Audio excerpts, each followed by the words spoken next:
A young man stood in front of the old houses, quietly looking at the familiar walls and remembering that in his first life he was just a hired slave, accustomed to constant fatigue and obedience. He then listed his duties: helping in the kitchen, greeting guests, cleaning rooms, and keeping the house in order, preparing to return to work without the right to rest. Afterwards, he lay face down among the empty bottles, thinking that he had slept no more than 3 hours a night, and that he only got a vacation once a year, which was already considered good luck. Meanwhile, the girl nearby, exhausted, was afraid to wake up, lest she fall under the cook's wrath, because all she had worked for was to pay off her parents' debts, and this thought weighed on her more and more every day. The boy tried to get up, but his body wouldn't obey, and then he realized how bad things were. A thought flashed through his mind that someone might be nearby, but he no longer had the strength to check. Then he remembered how he was born into a poor family, lost his parents early, and, despite this, trained persistently, developing magic and fencing in himself, believing that a talent for combat would be a bonus of reincarnation. On the day of his departure, he stood in the clearing with a determined look, thinking that the first thing he needed to do was find a job, because without it, it was impossible to move on. He decided that mercenary work was the best way to gain both money and freedom, finally freeing himself from his family's debts, and then he firmly decided to live according to his own will. After some time, the knight, breathing heavily, could not believe that he had remained alive after yet another battle, remembering how, on the orders of his mentor, he went into battle and, without realizing how, defeated the Demon King. After the victory, the monarch solemnly declared that he was proud to hear the words of a hero, and offered to choose any reward, inquiring what he desired for the feat accomplished. The young man modestly asked for only a small house and a secure job, dreaming of a calm, measured life, where the reward would not be gold, but peace and confidence in the future. Then the old gentleman unexpectedly offered him his daughter's hand, and the kneeling hero only laughed, saying that this was the most important thing for him, while the girl looked at him with approval. Afterwards, the guy admitted that he was finally happy after so much hardship, but asked for a little time before making a decision. And then it dawned on him that they were talking about marriage, an event he'd only heard about in stories. Soon, a confident lady with curls and a fan coquettishly asked if the hero agreed with her idea, speaking softly but with a hint of authority, as if testing his resolve. The older woman insisted that patience was important in marriage, although she did not hide her dislike for the bride, and the man standing nearby doubted whether the hero would dare to reject the proposal after receiving an affirmative answer from the old man. The crowd around them gasped as the announcement of the impending marriage of the hero and the princess was made from the balcony, and those gathered were called upon to bless the union, while faces remained frozen in astonishment. The young man thought that he had been forced into this marriage, and he understood that it was not a matter of appearance, but of the soul, because if there had been kindness in it, everything could have been different.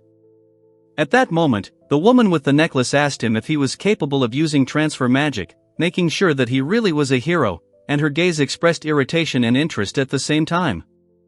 After the conversation, the young man was accused of stupidity and effectively deprived of his freedom, and the figure in the dress with a cold smirk told him to go earn money, while a servant stood silently nearby with a bowl in his hands.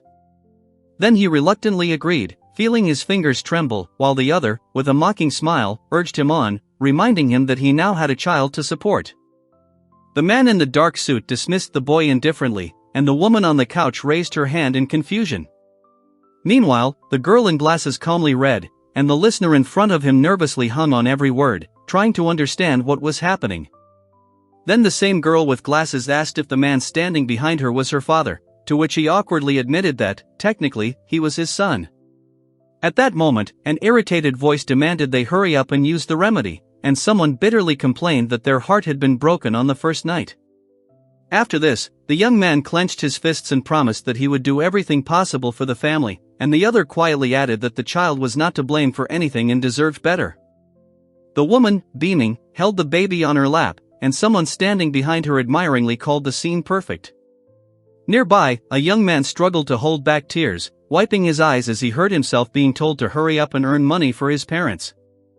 Then the scene changed, the huge dragon collapsed, engulfed in flames, and the exhausted warrior leaned on his sword, breathing heavily and wondering where the epic moment of the battle for which he worked so hard had gone.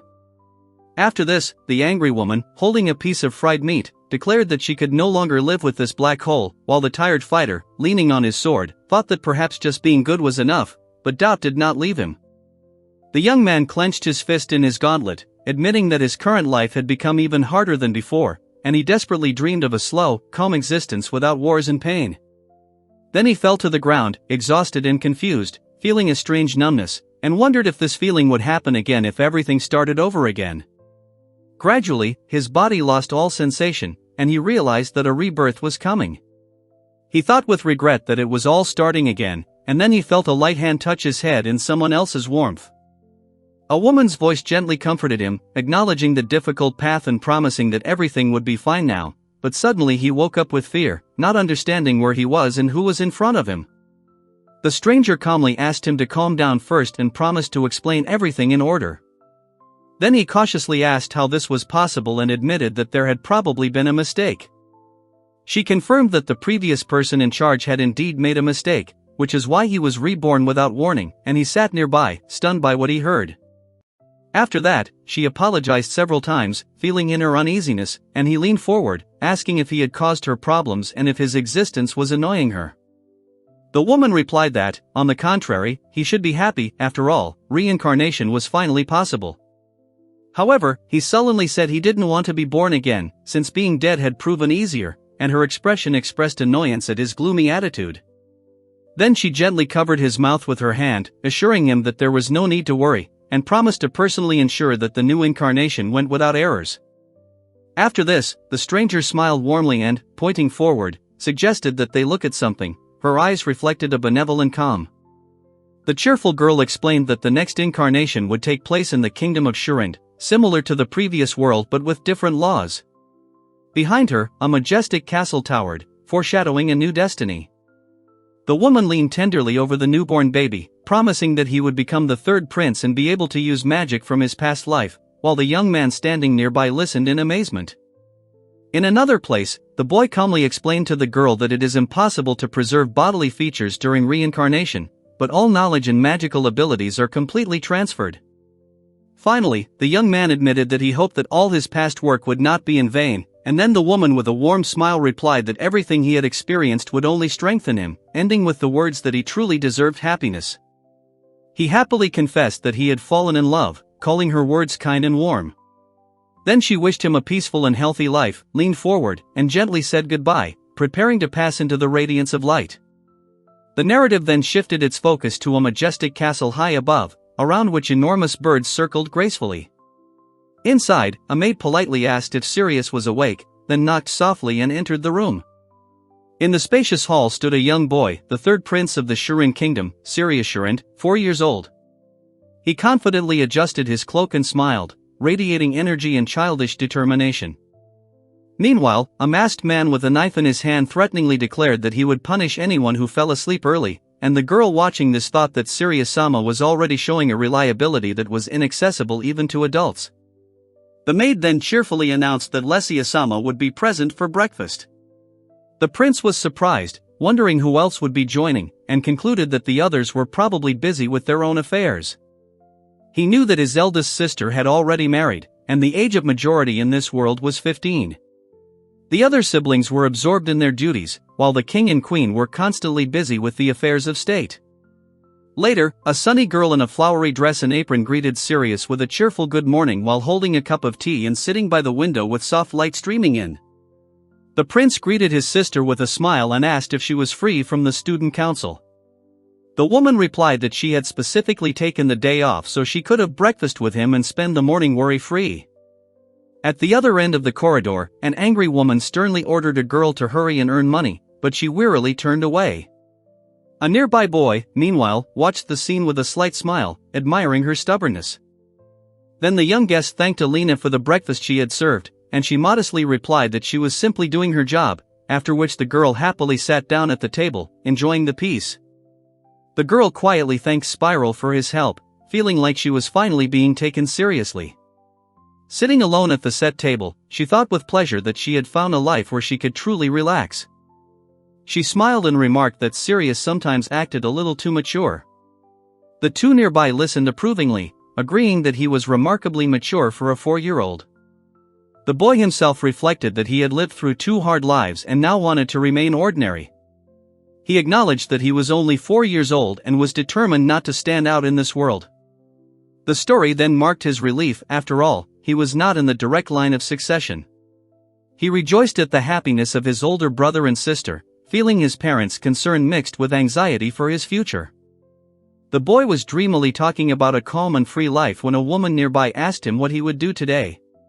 He answered evasively, determined to remain as inconspicuous as possible. However, upon hearing that he was planning to take up fencing, she frowned and warned him to be careful not to get hurt during training.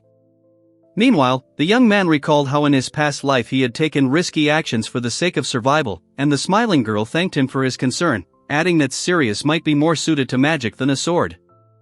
Later, the woman fondly recalled how she read the little boy a story about a bear and a kitten, while the two people nearby argued about whether he was an ordinary child or a true child prodigy. A girl with long hair cut her finger on a page, and Sirius immediately asked if everything was okay, wanting to examine the wound. The youngest child sat on her lap, hugging a book tightly. Afterwards, she settled down by the fireplace, holding the baby in her arms, whose cut had just been healed. The boy shyly admitted that he used magic instinctively, and the woman tenderly praised him, calling his gift truly remarkable.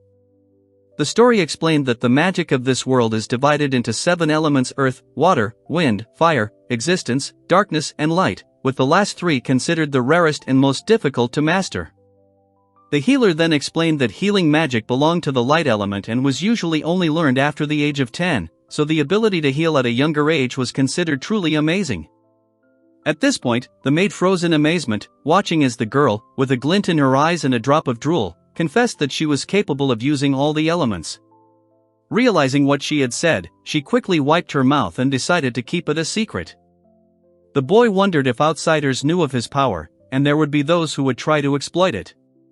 He firmly convinced himself that being a hero was not an easy path, and he certainly didn't want to become a king. When asked where he was headed, Sirius replied that he was going for a short walk before fencing lessons began, deciding to use the time to collect his thoughts. Later, the young man rested under the shade of a tree, feeling the gentle breeze refresh his face. He reflected that peace is the greatest luxury, and with a smile, he resolved that in this life he would find a simple job, marry, and live happily. Meanwhile, the determined girl rushed forward with a spear, and the man in uniform parried the blow, their weapons colliding with a roar, their faces expressing tension and respect for each other. After a brief skirmish, the girl realized she wasn't holding a sword for the first time, and the man with his ponytail tied up admitted he'd almost lost a point. The senior mentor, however, praised Sirius for his astonishing mastery of the blade. The student laughed awkwardly, explaining that she was simply carefully following the teacher's method, because it was truly good. The young observer quietly noted that the foundation of any success lies in basic skills and hand strength, developed through constant practice. Then the girl gratefully turned to the goddess, promising not to waste the 2 chances she'd been given. She began to wonder if perhaps it was time to live in peace and not pick up a sword again. Soon, the man cheerfully called out to the boy, asking if he practiced fencing. He stood before the elderly mentor, book in hand, on a quiet street where the only sound was the rustling of leaves.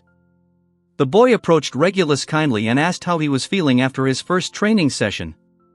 Regulus modestly replied that he was still mastering the basics, and the mentor smiled and noted that there were many gifted students gathered around. After a while, someone complained that they were tired of the endless paperwork and noted that Raoul-san was not good at handling office work, which caused a light laugh from those around.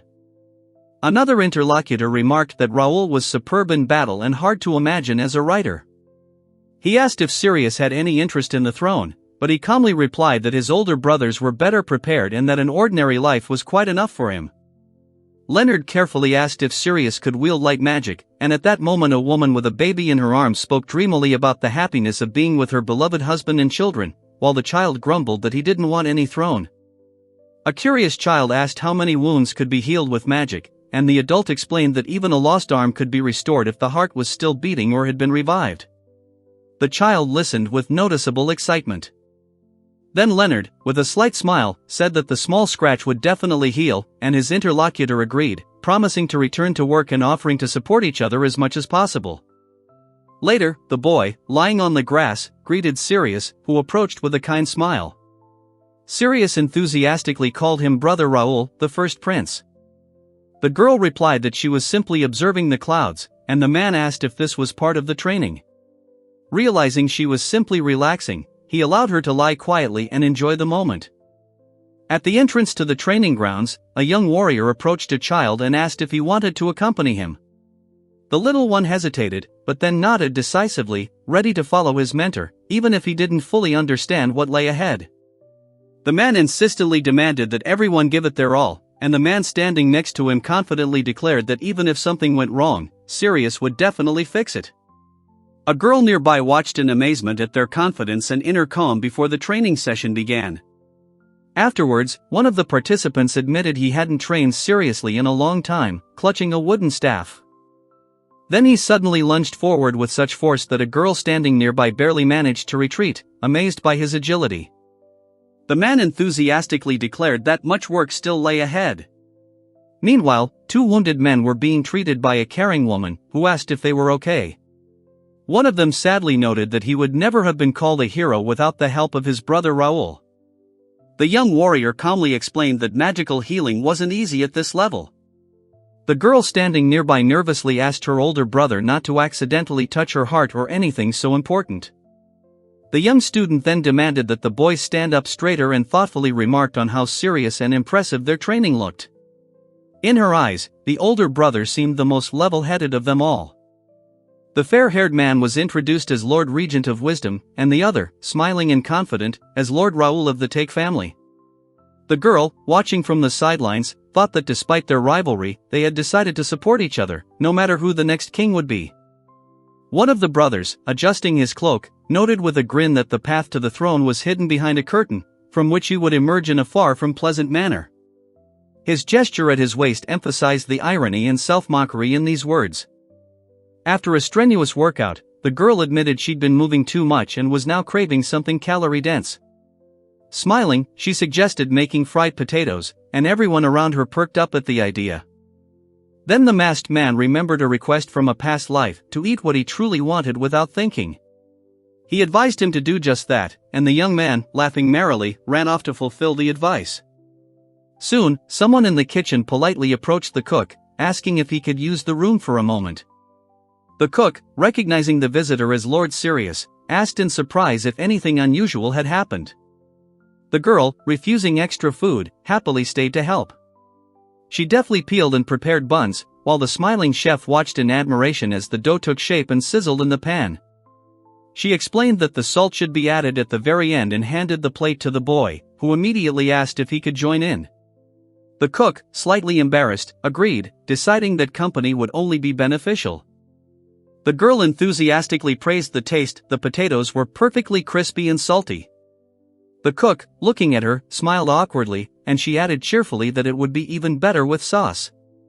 She cheerfully approached Zephus, urging him not to be shy and try, but he shook his head, claiming the food belonged to Sirius. At this point, the boy with the fork asked curiously why he was refusing. The girl didn't answer, and the cook anxiously asked if he'd gotten his face dirty. The boy suggested adding ketchup next time, and the cook enthusiastically agreed to order more. The girl confidently declared that everything was cooked correctly, and the boy began to wonder why he hadn't behaved so freely before. Then a stern voice ordered him to speed up and finish cooking. The chef leaned back contentedly, savoring the aroma of his dish. The girl thanked him for the praise and promised not to overeat, asking if she could serve it to the king and queen. The next day she cried out with joy when she saw a huge building with a courtyard and trees in front of her, and asked if it was true that this was the school where her older sister studied. The maid confirmed that everything was correct, adding that in a few years, Sirius-sama would also be visiting this place. In her hands was a package intended for Miss Recia, and behind her walked the other students. Finally, the boy asked if today was indeed cooking day for Sirius. He nodded affirmatively and, smiling, asked what tools were needed to cool the ingredients before they continued their conversation. The boy in the chef's uniform explained that ice magic was considered difficult even for Sirius-sama.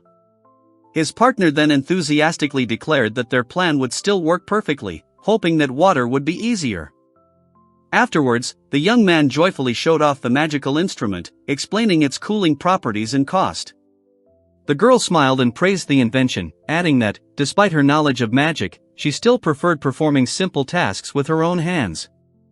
The cheerful girl asked him if he was very excited, and the cook standing nearby enthusiastically asked what dish he was going to prepare this time. The chef animatedly explained that, thanks to Zephyr's support, new recipes and kitchen tools were appearing in the castle more and more frequently. The girl listened attentively and soon smoothly changed the subject. With a smile, she announced that this time she would prepare dessert at Miss Reshia's request, holding a whisk and a fresh egg in her hands. The girl explained that she would bring the dessert herself, and the guy wondered why she was so insistent. Then she cheerfully added that she simply couldn't do otherwise, it was her job, after all, and carefully hugged the neatly wrapped gift to her chest. Along the way, he remembered how he had been accompanied by several guards all the way to the entrance, and how the crowd had whispered about the arrival of the third prince of the kingdom, whose presence was impossible to miss.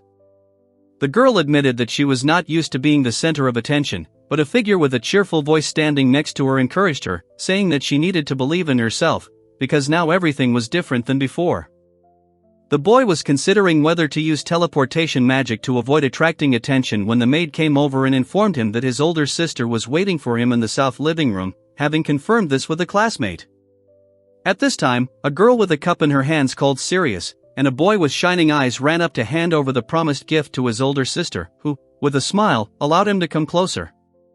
The girl excitedly presented her new dessert, a pudding, explaining that she'd used ice magic to keep it fresh inside the box. She then asked for the treat to be transferred to a plate and expressed her hope that everyone would enjoy it. She enthusiastically insisted that her sister try the dish right away, and her sister, surprised, asked if she had really come to school just for this, after which, with a slight laugh, she admitted that the visit had been unexpected, but pleasant.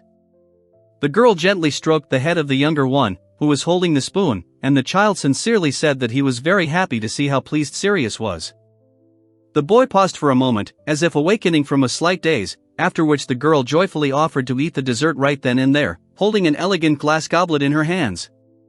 She remarked admiringly on Lesia's elegance, adding that even her younger brother agreed. The young men standing nearby watched with friendly smiles, and she herself smiled softly, raising her glass. Lily enthusiastically explained that the dessert was called pudding and that it was not only delicious, but also incredibly sweet, which made the person listening to her involuntarily become interested in the recipe. The girl asked if Sirius had kept his promise, and when he admitted he'd simply brought a treat, she scolded him sternly. Meanwhile, another participant happily said she was glad everyone liked it. Then one of the girls warmly invited the little boy to sit down and eat together. After a brief hesitation, he reluctantly but smilingly agreed, sensing the warmth and kindness of the moment. The blonde-haired girl stubbornly declared she wasn't a child at all and asked him not to treat her like one. However, the boy calmly replied that, no matter how you look at it, she was still little. Then she reflected that she had already lived 2 lives and had the right to consider herself an adult. She admitted that her hands quickly tired and extended the spoon to her younger companion. He, noticing the indirect contact, flushed with surprise, and she asked with a mischievous smile if he liked the food. He remembered never having eaten with anyone before, and the sensation felt unusually warm. Afterward, he spent 2 focused periods of recuperation, first in light traditional clothing, then in his training armor, determined to replenish his energy and nutrients. The young man reflected that he rarely had the time or skill to enjoy cooking, while nearby a small but determined child impatiently demanded that the masked figure holding the enormous knife speed up. The girl fed the boy with a joyful smile, saying she was happy to eat the same food, feeling like herself. The other watched them, admiring his strength, feeling her heart fill with peace and kindness. Later, the 2 girls sat on the sofa, visibly nervous. One was furtively watching the other, while the boy, watching them from afar, thought with a slight sense of relief that perhaps even his past life had not been in vain. The girls exchanged awkward glances, and the boy considered offering them pudding. Then one asked Sirius if she could bring dessert to the next tea party. He thoughtfully recalled Hino's fondness for sweets, torn between his desire to offer and his doubts. The girl with short hair cheerfully agreed to share the food, and the one standing nearby in an apron added that proper behavior would save her from unnecessary reproaches later. She smiled warmly, holding a cup of tea, remembering how kind and attentive Lesia-san was, and quietly asked him to be sure to come, as if hinting at an important meeting. The girl remarked that Sirius's companion must be lucky, and the boy smiled and praised his sister, saying that this man's future wife would be truly happy. The girl enthusiastically remarked that he was not only skilled in magic and cooking, but also charming, to which the boy, blushing, muttered that his type was his own sister. Then the other girl reminded him that their mother wanted to talk to him the next time they met. A uniformed maid asked the seated child if he planned to study drawing today. He cheerfully replied that studying was more of a hobby than a chore for him. The maid asked if he'd drawn the same cat last time, and the boy happily confirmed he remembered the drawing and had deliberately made the cat look chubby. The girl praised him, saying the painting was cute and lifelike.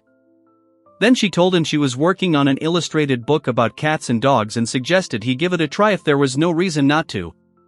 He looked at her picture of a cat with interest. The boy leafed through a strange manga and recalled how, in a past life, he'd been a customer who quickly grew bored with reading. The girl, on the other hand, realized she genuinely loved drawing and got real pleasure from it.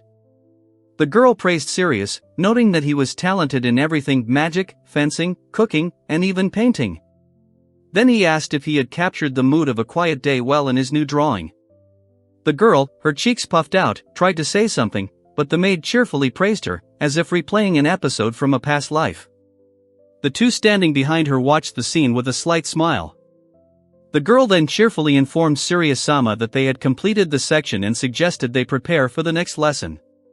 He modestly thanked the princess consort for her praise and mentioned that he was planning to have tea with his mother. The woman asked how today's black tea tasted, and the child happily replied that the drink was especially delicious. Then she cheerfully admitted that she had recently bought some rare tea leaves, adding with a conspiratorial smile that it was not worth telling Lesia and the others about it.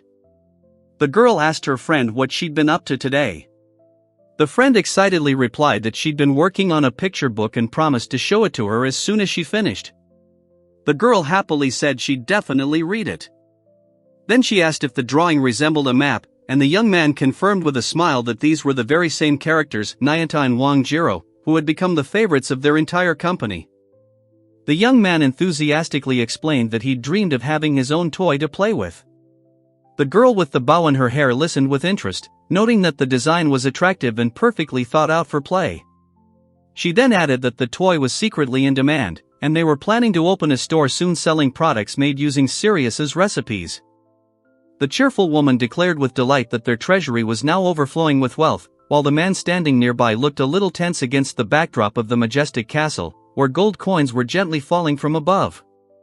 She remembered that a similar cash flow had happened before and expressed her apprehension with alarm, while the other lady, fan in hand, exclaimed with joy, celebrating her financial success. The young woman gently advised the boy sitting at the garden table not to overwork himself and not to squeeze ideas out of himself until he ran out, acknowledging that he was being too demanding of himself. The girl looked up, and the woman asked Sirius what exactly he meant, adding that he shouldn't try the impossible. She then revealed herself to be his mother during their leisurely tea. She assured him he could do whatever he wanted, because people liked his ideas. Sirius blushed, feeling a warm sense of relief at her kind words. The woman quietly admitted that she was often foolish and emphasized that this was completely different from her former life. She couldn't understand how anyone could doubt such a kind and caring mother. A girl with short pink hair cheerfully asked him for an idea, promising to pay any price, while another, with long locks, watched the proceedings in surprise. She wondered how dedicated her mother was to the cause and smiled, noting that Sirius would likely be a real challenge for future brides. Someone nearby confirmed her words approvingly, raising a cup of tea. A girl with short hair asked, puzzled, what this meant, and the woman, with a gentle smile, explained that it was about choosing a bride. In the background stood the figure of a girl in a wedding dress. The boy calmly sipped his tea and agreed to a certain promise, but then cried out in horror, reminding him that he was only 4 years old. The girl sitting next to him explained that in their country, this was considered normal. She then added that in this kingdom it was customary to have at least 2 spouses, and asked that she not be considered a legal wife until the first spouse was chosen.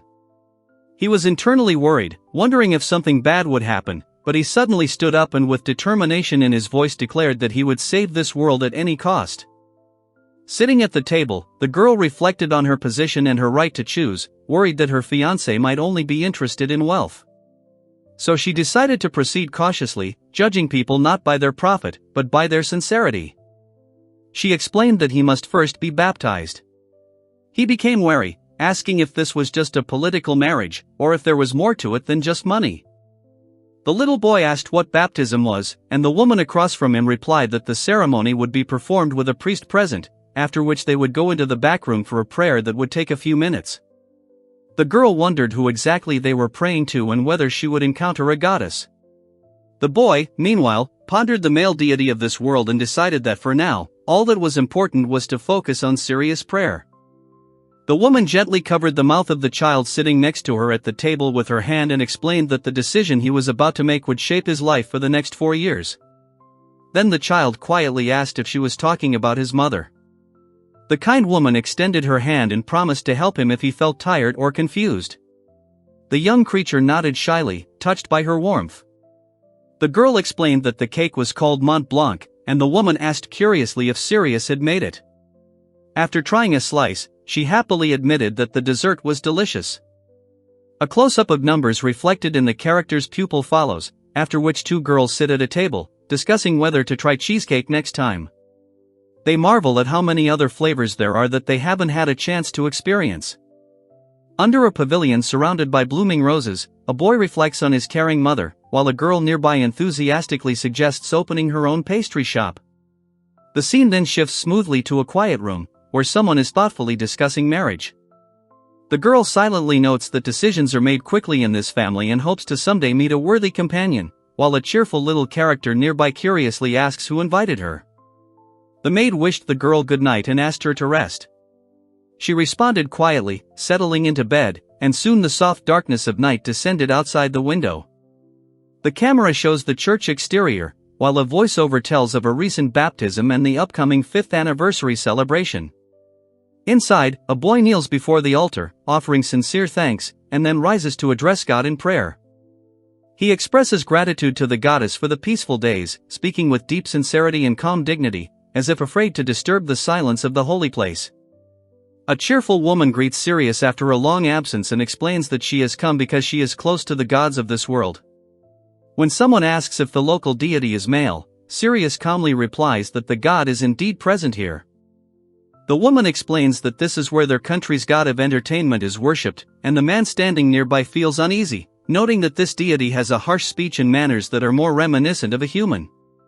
She admires the purity of her interlocutor's soul, but he becomes wary, asking if this man is her favorite.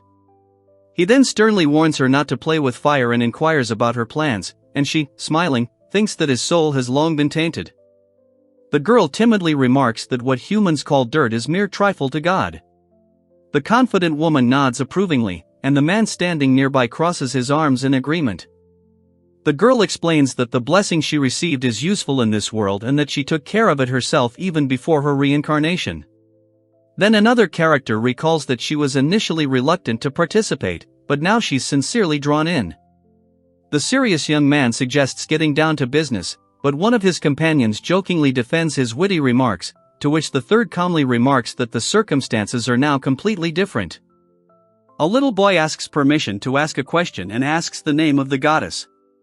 The woman in the full dress is surprised and hesitantly asks if he really wants to know. The girl quietly replies that her name remains a secret in this world, because its disclosure could have consequences.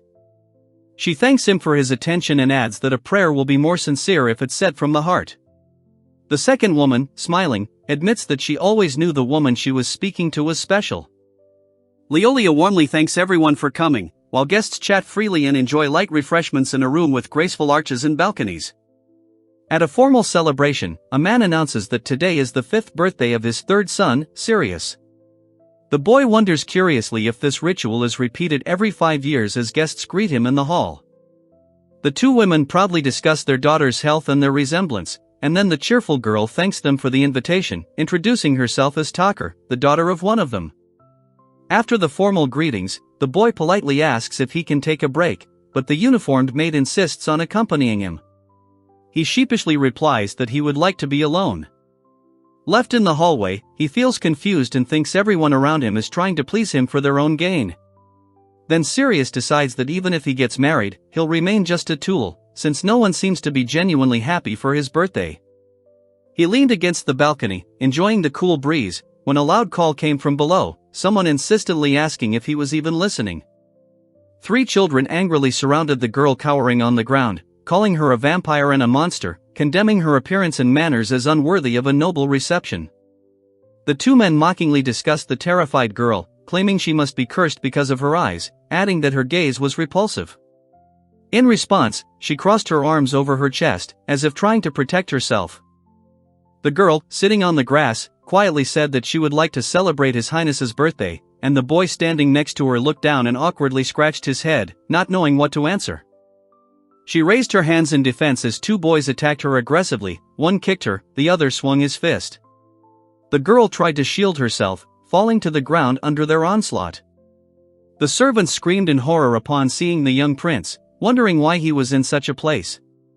He calmly adjusted his sleeve and, without a word, walked away. He mentioned hearing a pleasant sound, and then, lifting his chin slightly, asked if it wouldn't be wonderful to just take a walk. Leonard grinned and asked if anyone wanted to fall flat on their faces while Alina hurriedly prepared something and apologized. Those watching from the sidelines noted how drastically the atmosphere had changed. The girl bowed low, apologizing for the trouble she had caused. The young man asked if she was injured, and when she replied that everything was fine, he nodded approvingly. The girl nervously apologized, clutching the hem of her dress, while the other calmly said she understood. This surprised the third, who stood nearby and watched silently. The girl with long hair realized that the others had really tried to make her happy, and a boy standing nearby confirmed with a warm smile that he appreciated their efforts. She, trembling and with tears in her eyes, asked what all this was about. Then he, gently holding her hand, replied that she had come not to seek meaning, but to celebrate, and quietly thanked her. The woman thought for a moment, realizing that she was able to sense people's true intentions, and she took it as a rare gift given to her by one of the gods. The girl apologized anxiously, fearing that she had stained the young aristocrat's shoes and clothes, but he gently reassured her and handed her a handkerchief, offering to wipe away the stains. She admitted to feeling different and insecure before meeting the prince, noting that her hair and eyes were eerily similar to those of a vampire. He then calmly asked if he could touch her hair. The boy gently stroked her cheek, saying that her hair was like snow and her eyes sparkled like the night sky. The girl looked down, embarrassed but touched by his words. She realized that for the first time in her entire existence, including both her past lives, she had felt something deep and real, perhaps at the very moment she met him. The boy politely asked her name, and she, a little embarrassed, replied that her name was Fyia. Then, mustering up her courage, she said her full name, Fyia Astarte, and confessed that she had fallen in love. In a family portrait, Fyia Astarte is depicted happily sitting on the sofa next to her parents and brothers. She reflected on growing up in a home filled with love and understanding. The girl with silver hair and mismatched eyes felt isolated, children her age avoided her, considering her strange, and so she never made any friends. The girl stepped outside, holding an umbrella above her, sensing someone's strange, watchful gaze. Despite a slight unease, she was glad to be outside, even for a little while, as the tea ceremony awaited her. She spotted him by chance from afar, and her heart began to beat faster. The realization flashed through her mind that happiness always has a price, especially when the one she saw had already left his past life and family behind. The kingdom's third prince, Sirius, said with a sincere smile that Fyia was a beautiful name. The girl froze in surprise, stunned by his words, and felt the garden around them grow even calmer and warmer. 2 children sat on a low stone wall near the castle, one happily talking about his picture book, the other listening with delight, asking questions and sharing his admiration. A girl smiled as she recalled playing Toranbu, while another noticed that her younger brother often lost at such games. She suddenly asked if there was something on his face, to which the boy quickly replied, "No." The girl thanked him for the opportunity to accompany him on this day, and he happily responded by saying that he enjoyed spending time with someone who knew how to have fun with him. She cheerfully thanked Sirius-sama, and he thoughtfully noted to himself that talking to someone you like brings a special pleasure. Someone watched from the side, trying to figure out what the prince was thinking. He sat silently, lost in thought, until she gently suggested that perhaps it was time to return before something happened.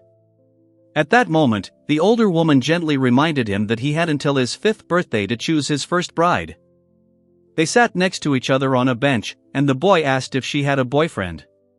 The girl sheepishly replied that she had no one, and his clenched fist betrayed his determination to finally express his feelings openly. He dropped to one knee and asked Fyia to be his wife. The girl, stunned, pressed her hand to her chest, trying to process what she had heard. Then he added awkwardly but sincerely that he wanted her to walk by his side for the rest of his life. She reminded him, surprised, that they had only just met, mentioning her own name, as if checking to see if he was dreaming. The girl quietly asked if she could stay by his side, despite everything that separated them. Then he gently took her hand and said he wanted her to stay. In the spacious hall, a man raised his glass in a toast, while another, accompanied by a maid, asked in surprise if Sirius had returned. At the entrance, two children joyfully called out to their father. The boy with shining eyes announced that he wanted to marry the girl standing next to him, explaining that they were engaged and introducing her as Fyia Astarte. The bearded man frowned and asked how he dared to run away with his bride. Behind him stood the children and the maid, watching the scene in tense silence. The two men were whispering about the dangers of the rumors surrounding the count's daughter, while the young woman tried to defend herself. The boy politely intervened, addressing the count directly to clarify matters. She, beaming with happiness, admitted that she herself proposed to Fyia and was immensely glad that she received consent. The young woman politely asked for a favor while the man listened silently. A determined girl stood nearby, and two other men argued over whether the prince was truly his father's son.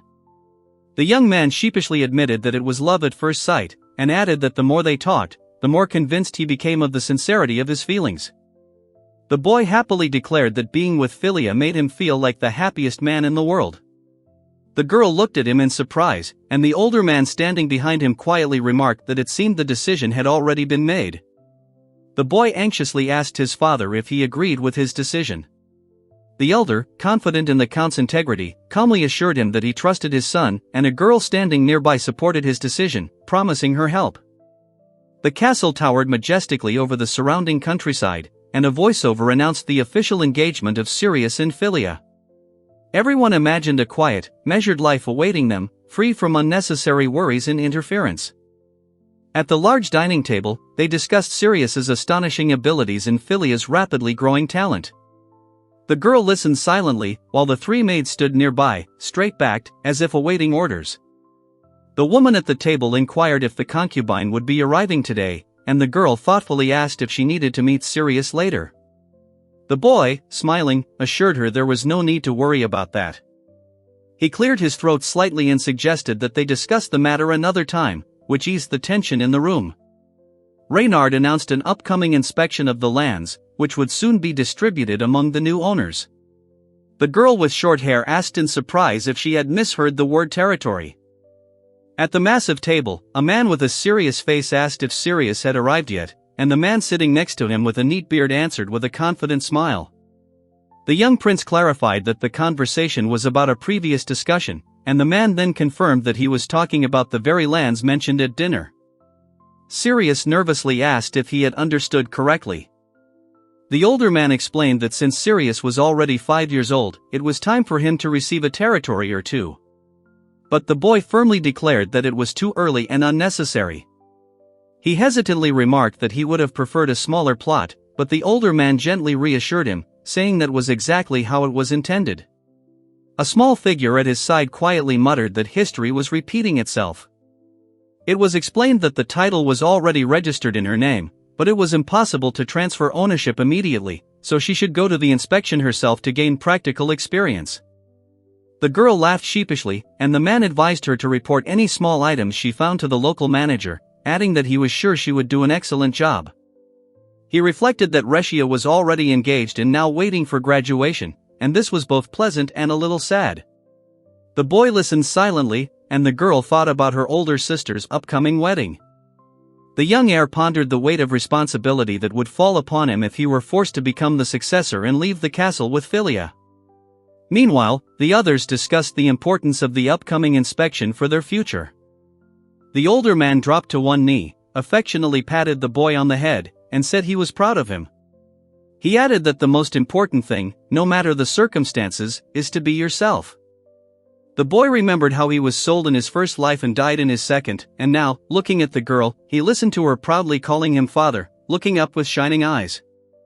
Their group arrived in a small town for the first time for an inspection. Sirius, sitting in the carriage, anxiously peered out the window, trying to determine if they had reached their destination. The man turned to the woman and child at the cart, and the girl, watching from the side, reflected that if there had been transference magic here, everything would have taken seconds, but the risk of exposure made that impossible. The elderly man introduced himself as Serge, the city magistrate. He greeted the arrivals politely and offered his assistance on behalf of His Majesty, while servants, a coachman, and horses stood behind him. Sirius politely thanked Serge for his hospitality and asked if he could explore the city for now. He happily agreed and promised to personally escort him through the streets. The young man thought that there seemed to be no problem and he could safely take Fyia with him.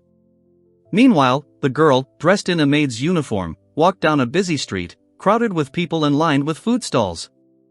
The boy asked his elderly companion if he knew the woman standing nearby. The older man admitted he didn't know all the residents, but it was as if he'd seen the woman's face before.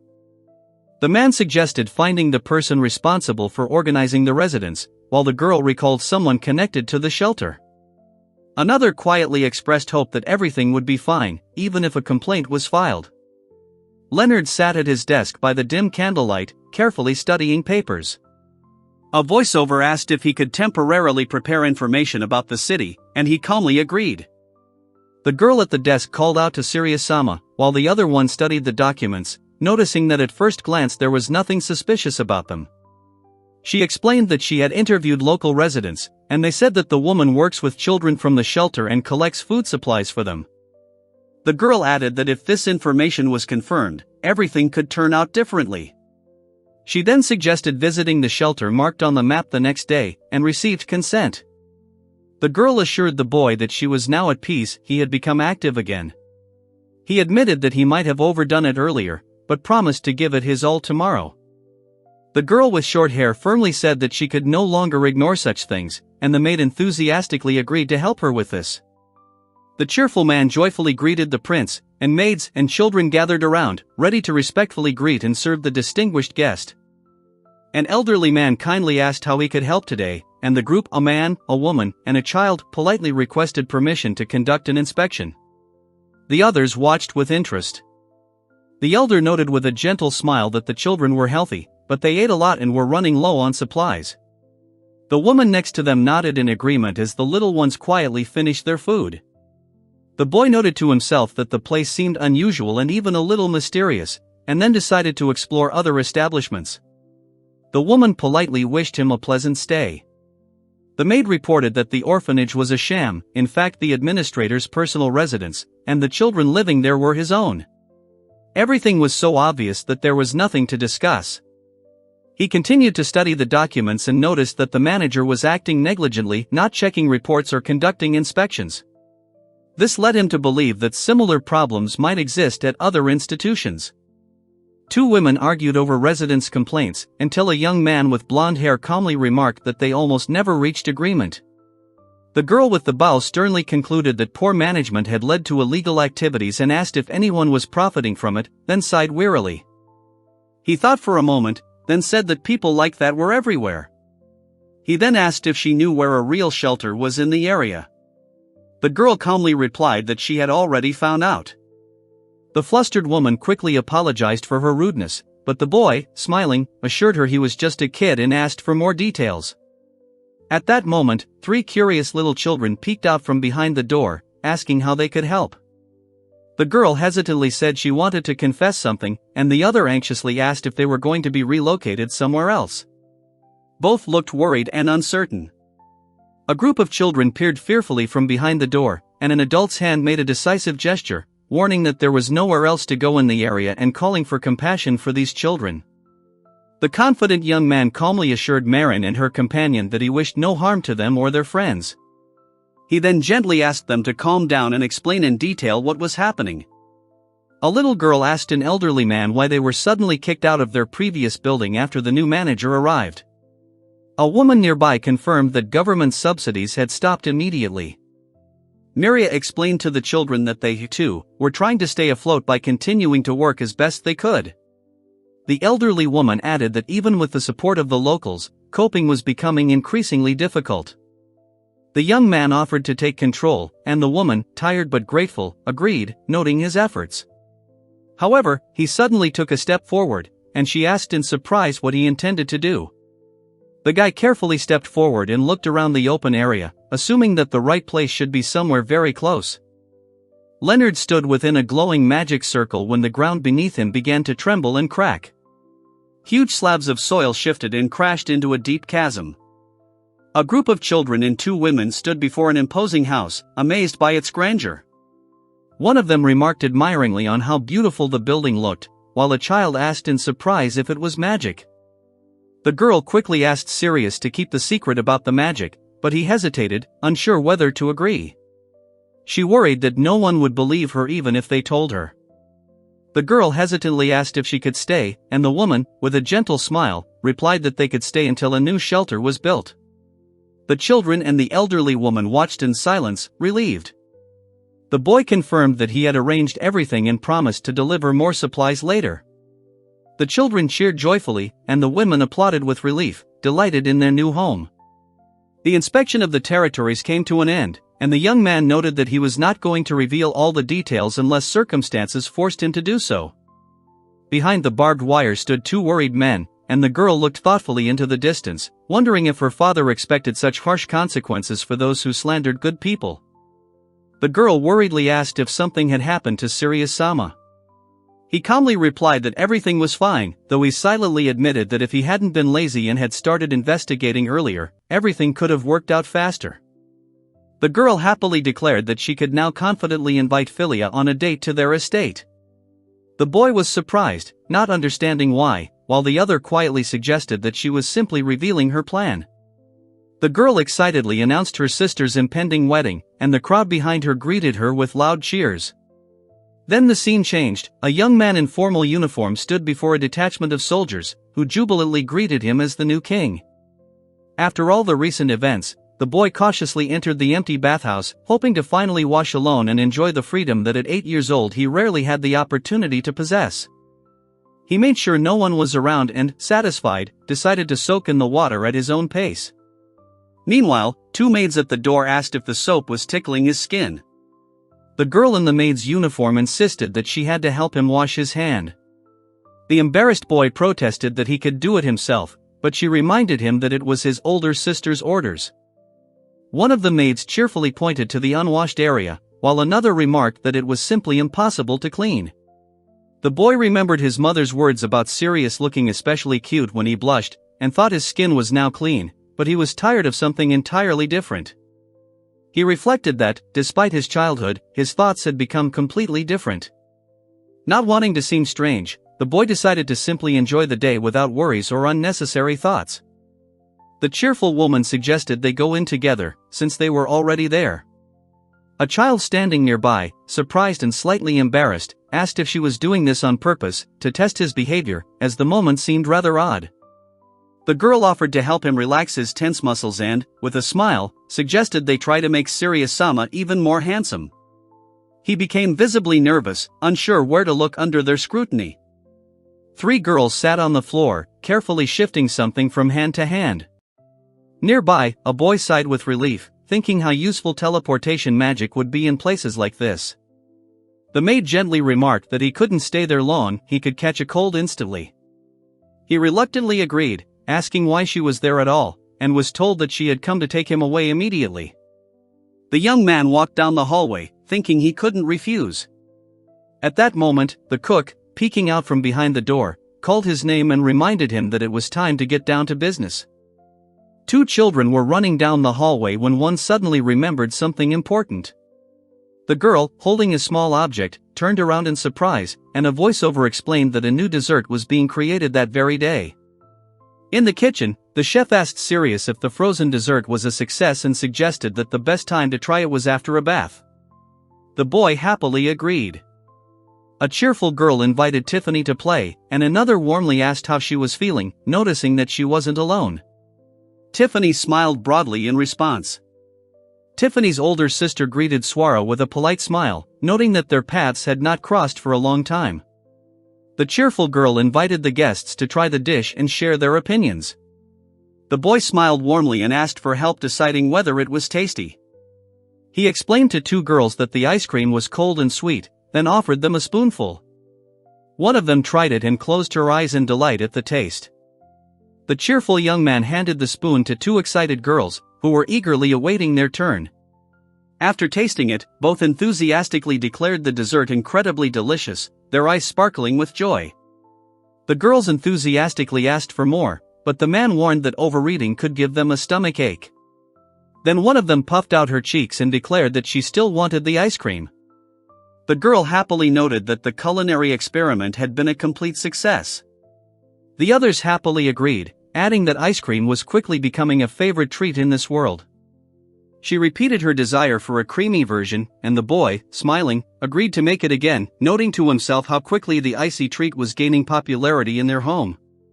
He explained with a satisfied expression that teleportation magic was extremely convenient and that everyone in the household was now undergoing training in the basics of magic. He then greeted the maid, who greeted him warmly in the hallway, and mentioned a special room for teleportation. The cheerful girl greeted Sirius-sama cheerfully, and another character immediately asked if Fyia was present, causing the atmosphere in the room to become lively and friendly. She came closer and said she'd like him to try a new dessert she'd made. The young man replied with a smile that he'd finished his studies and would be happy to oblige.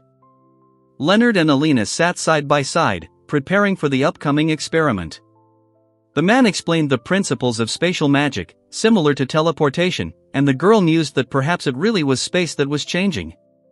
She explained that such magic allows objects to be transported to a special area where time stands still, making it ideal for storage. Hearing this, the energetic girl recalled her past failures and sighed, wishing she had a spell like this for delivery. The boy served the special ice cream with a smile, and the girl happily inhaled the vanilla aroma and savored it. She delightedly remarked on how delicate the flavor was, and he felt a quiet satisfaction at her happiness. The boy exclaimed joyfully, celebrating his victory, while the other two sat on the couch. One of them remarked with relief that the dessert was good. The girl awkwardly apologized, realizing she'd eaten it all by herself. He cheerfully explained that he had already tried one before, and the two girls laughed, remembering that they had managed to try almost all the varieties of sweets. The girl expressed a desire to always watch him while he sipped his tea, and with a smile, explained that the drink was a special gift from the queen to her mother. They sat next to each other, enjoying the quiet comfort. The woman gently told the boy that it was wonderful to taste such exquisite things, and he thought to himself that their mother was very picky about her tea and probably knew a thing or two about it. The girl with the bow mentioned that her mother also wished well for her future adopted son. The boy then asked if she wanted anything special, and she replied that she would thank her mother-in-law in person later. The girl said with slight surprise that there was no need to thank him so much, since the ice cream that she had tried again today was enough for her, and her face became a little serious and sincere. The rosy-cheeked girl admitted that simply being near Sirius-sama was enough for her, as it made her truly happy. The boy became embarrassed and jokingly remarked that such words would break his heart. He warmly asked if there was anything she'd like him to do. She hesitated a bit, admitted she wasn't sure, but added that if she had to choose, then maybe. He softly said her name, and she quietly asked if this moment alone didn't make her happy. His head rested on her lap, creating a touching and tranquil atmosphere. The girl tenderly assured her interlocutor that she was genuinely happy and confessed that she had long wanted to repeat what she had seen between her mother and father. The boy, resting his head on her lap, listened with a slight smile. She realized that Filia's parents lived in complete harmony, and then remembered that in her past life she had known a couple who were just as close and warm. The girl gently stroked the boy lying on her lap. He reflected on how long he had gone without feeling cared for, and now, feeling her warmth, he hoped he could protect her and build a happy family. The girl sat on the sofa, holding the boy's head in her lap. He thought with a smile that this third reincarnation had been the best of all possible for him. Against the backdrop of green fields and forests, the traveler reflected on what a truly comfortable journey is, coming to the conclusion that for many it is associated with good housing and delicious food. He noted that overnight stays in tents and inns have their charm, but he still prefers a more comfortable and quiet environment where he can truly relax. The young traveler admired the portable house he had built with the help of construction magic, delighted that it had turned out so well, even without a preliminary plan. Inside, a warm atmosphere opened up with a kitchen, bathroom, and living room, and someone's voice explained that all the systems were powered by a magical stone that fed the shower and refrigerator. He reasoned that if he fed the artifacts with his magical energy, everything would function without failure for at least a month, and he nodded with satisfaction at his decision. The girl was sitting at the table when the boy handed her a drink, inviting her to relax and make herself at home. Then, smiling, he remarked that there was nothing more pleasant than a cool drink after a relaxing bath on the road. The guy calmly explained that after use, the artifact needed to be stored in a separate space using spatial magic, and when the time came, it would be enough to simply remove it for the transfer to be complete. Leonard watched in horror as the fiery sheep approached him, and then realized in panic that his new house, built with such painstaking effort, was already engulfed in flames. The girl cried out in surprise, but immediately admitted she was just joking. The story then moved on to a sturdy house, resistant even to dragonfire, a place where one could live peacefully and safely. She warned that if he continued to approach, something dangerous could happen. However, he confidently declared that his own firepower was so great that even the beast's flames would not be able to burn him. Leonard stood near a tree, pensively discussing his desire to create additional building options. Meanwhile, a cozy cabin was on display, serving as an example of the future cabin style intended for sale. A wooden house, resembling a treehouse, towered among the dense trees. A determined man clenched his fist, vowing to build until he ran out of ideas, while someone nearby hummed to himself. A lone figure stood in the village square, surrounded by mushroom-shaped houses. Later, he pondered whether it all made sense and concluded that by evening he had already built 42 houses. Leonard thoughtfully asked himself whether he would be able to repeat yesterday's success today, and then called out to Fyia, standing in the middle of a forest clearing. The girl excitedly summoned a phoenix using invocation magic and joyfully realized that summoning spells were indeed possible in this world.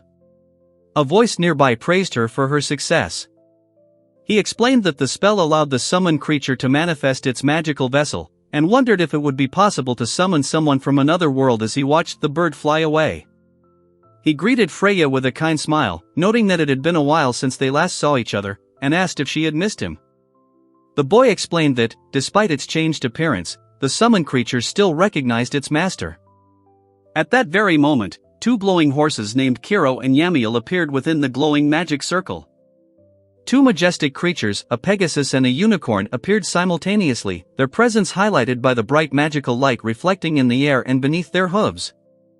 The cheerful young man proudly declared that these creatures were so beautiful that he wanted to show them off to everyone. The two horses behind him exchanged surprised glances, as if understanding what he had said. A young girl hugged one of the horses' necks and laughed, saying it tickled. The horse snorted softly in response, and a soft chuckle and the gentle ticking of an hourglass were heard nearby. Leonard smiled as he recalled the entire incident, listing the mythical creatures he'd seen. Then he wondered if the animals he'd prepared would be sufficient for today's purposes. The young man thoughtfully asked if he could take the children for a walk, but the two horses expressed concern that they would attract too much attention and suggested that they return the children, at least for a while. The two men discussed Raoul being chosen as the future king, and the young observer wondered how everything had become so confusing, imagining a horse and wondering how he could help the new ruler. The boy sat on the grass, surrounded by small winged creatures, and said that camouflage techniques were best. One of the creatures, resembling a unicorn, remarked that it only showed itself to him and the maidens. The cheerful chef enthusiastically showed off the frying pan, designed by Sirius, to the little boy with the bird on his head. The boy happily confirmed that it was exactly what he wanted. The small winged creature asked if it was possible to use the kitchen right now, and the man standing next to him answered in the affirmative with a good-natured smile, suggesting that they begin without delay. Two chefs asked him what he was going to cook this time, and the guy excitedly announced that today he would be making tamagoyaki, a Japanese omelet. The girl explained the cooking process in detail, mentioning that a pinch of salt and a little sugar were needed, while the fair-haired man watched with interest and asked if a special frying pan was used for this. The young man deftly stirred in fried tamagoyaki, confessing his love for sweet dishes. In the shadows, someone reminisced about how breakfast once consisted of just such an omelet. One man sternly reminded another to clean up after cooking, chiding him for repeated carelessness. The young chef complied without argument, quickly starting to clean up. The boss said the past should be left in the past and what matters is the present. The girl reflected on how fatigue erases memories, recalling the man who once didn't even have time for breakfast and lived in a hopeless struggle. The characters discussed how to properly use cooking utensils. Then they showed the finished tamagoyaki golden and firm. The little chef enthusiastically praised its perfect doneness, and the girl confirmed that the dish had turned out perfectly. She smiled and said that if she ever went to her lands, she'd like him to come with her, though she understood he was the court chef, after all. The boy cheerfully called himself a culinary genius in response. One person asked if there was something on his face, but another shook his head, and a third reminded him with a smile that food should be eaten before it gets cold. Leonard and the chef discussed how the tortilla retained its flavor even after a while, even when warm. Leonard eventually agreed and suggested they eat it while it was still warm. The boy enthusiastically described the food as fluffy, warm, and delicious, and the chef nodded, noting the perfect sweetness. Then the boy suggested adding a little soy sauce for variety and declared the experiment a complete success. The woman asked the child with a kind smile if Sirius had done anything new, and another character confirmed that he would try it soon, addressing someone named Zephus. A cheerful girl brought tamagoyaki to her mother, who asked in surprise whether the square dish was indeed the same omelette, while a small child watched with interest from above. The woman happily agreed to try it and, having enjoyed the taste, praised the dish. Downstairs, two children enthusiastically thanked her, remarking that the food was truly delicious. The girl considered displaying the dish in her shop, and the woman enthusiastically supported the idea, feeling a renewed surge of confidence and business energy. The little observer quietly noted her quick determination. He thought that this shop was probably one of those that had opened under Okayasan's management, and remembered that the food had already received numerous accolades and was famous for its popularity. The young man spoke enthusiastically about sales and admitted that money wasn't his primary concern. The girl laughed, telling him not to be silly, and he smiled happily, realizing he was being well rewarded for his ideas. She asked if he planned to explore the lands with Fyia next time, and he, blushing slightly, confirmed it.